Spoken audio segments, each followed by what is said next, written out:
Good to see you. Be here for Dan.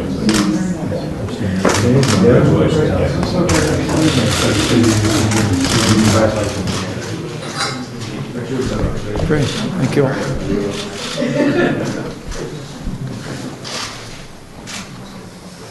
Great. You can step a little closer if you want. Good, sure. Well, good afternoon. On behalf of the President of the United States, today it will be my great privilege to administer the oath of office to Senator Dan Coates, who will become the 5th Director of National Intelligence for the United States of America.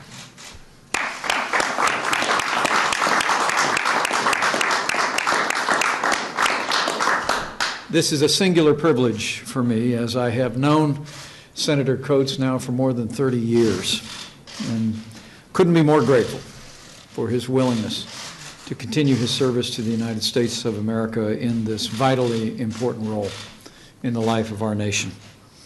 We're joined this afternoon by his wife Marcia, his son Andrew, his daughter Lisa, and we send greetings from afar to his daughter Laura, who is watching from Louisville, Kentucky, I know with great pride in her father and in her parents and their continuing service.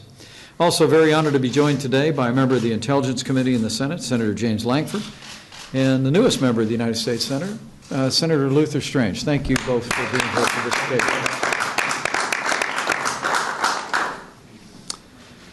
Senator Coates, you come here today after a long career in public service. In our home state of Indiana, you served with great distinction.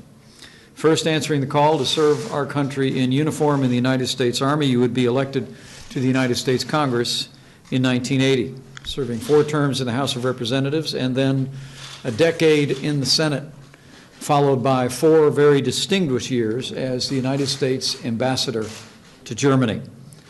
You arrived literally, your second day on the job was September 11th, 2001.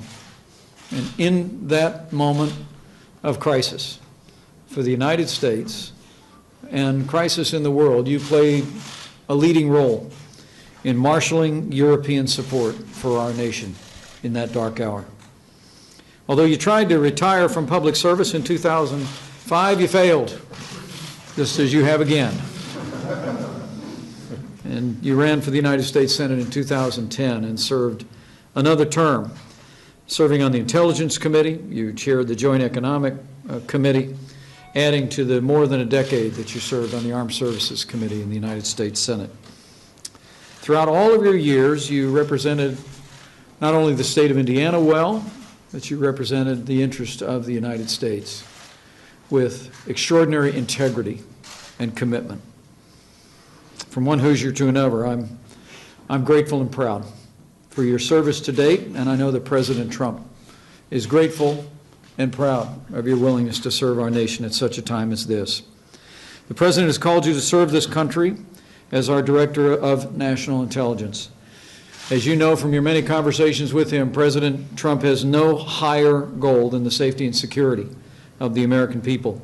And from this day forward, as the Director of National Intelligence, you will bring your background, your experience, your integrity, and the relationships that you have built around this nation and around the world in integrating and improving the best intelligence community in the world to be even better still.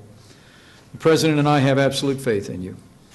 You've served our country with distinction for decades, and the President and I are confident that you will continue that record of leadership, integrity, and devotion to this country in the days ahead. And so, on behalf of President Trump, it is my great privilege to administer to you the oath of office. If you place your left hand on the Bible, maybe step just a tiny bit that way. We'll get the podium out of the way. Oh, okay. I'm sorry. Okay. Raise your right hand and repeat after me. I, Daniel Ray Coates, do solemnly swear. I, Daniel Ray Coates, do solemnly swear that I will support and defend the Constitution of the United States that I will support and defend the Constitution of the United States against all enemies, foreign and domestic. against all enemies, foreign and domestic. That I will bear true faith and allegiance to the same. That I will bear true faith and allegiance to the same. That I take this obligation freely. that I take this obligation freely, without any mental reservation without any mental reservation or purpose of evasion, or purpose of evasion, and that I will well and faithfully discharge the duties and that I will well and faithfully discharge the duties of the office upon which I am about to enter. of the office upon which I am about to enter. So help me God. So help me God. Congratulations.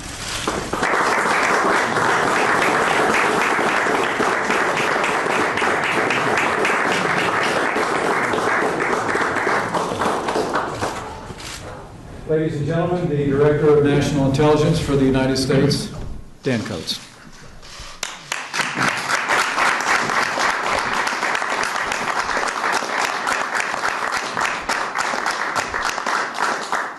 Mr. Vice President, thank you for a more than generous introduction, but more importantly, thank you for the many years of friendship with you and Karen, for your service in the House of Representatives, one of leadership in that House, for being an outstanding governor for our cherished Hoosier state, and now being awarded the great privilege of being Vice President of the United States.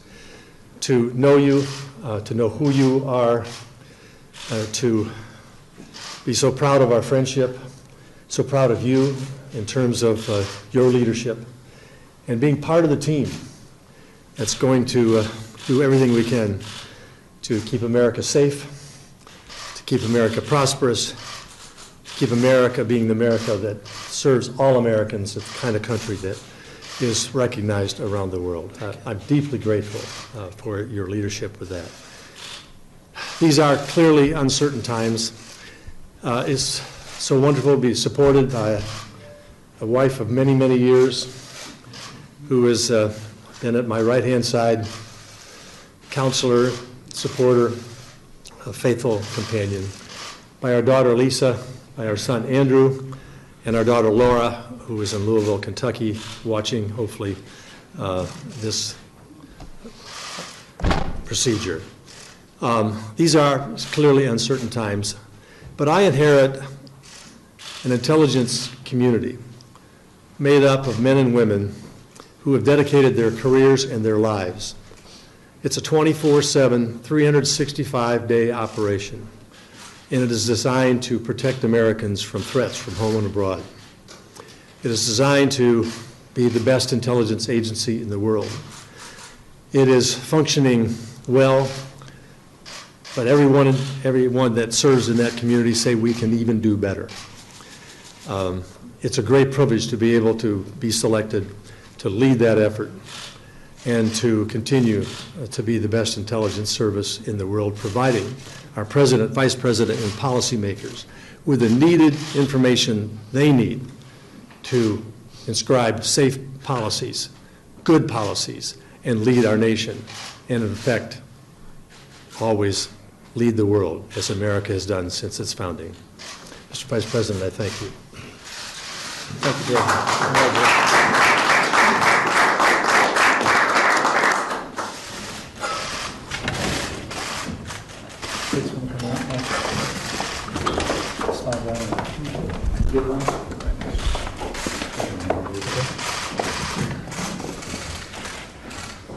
I'm supposed to sign something, right?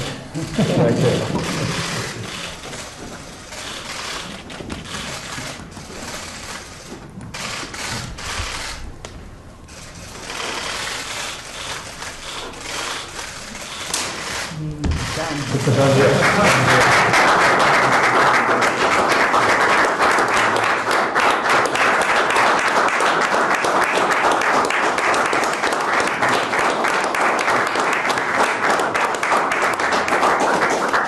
Thank you all. All right, thank you, Press. We'll leave. What happens to that piece of paper? Saying that there was no